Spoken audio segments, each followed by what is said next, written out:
Unraveling the phrase, gasping for air.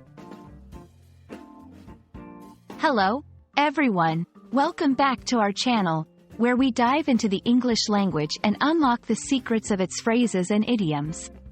Today, we're exploring a vivid expression, gasping for air.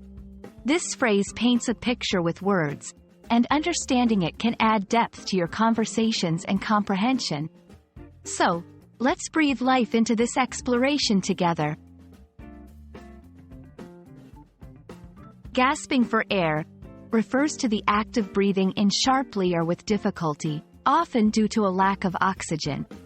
It's a physical response you might experience after intense physical activity, when you're at high altitudes, or if you're having trouble breathing for any reason. This phrase captures a moment of urgent need, where the body is desperately seeking air.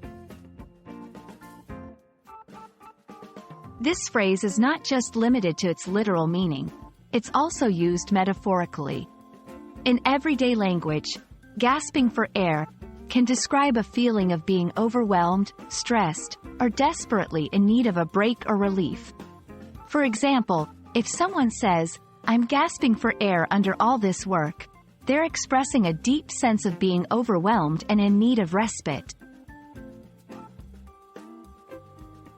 Let's see how this phrase works in sentences. After running the marathon, she was gasping for air, showing the physical exertion she had undergone. During the presentation, I felt like I was gasping for air, so nervous and overwhelmed by the crowd.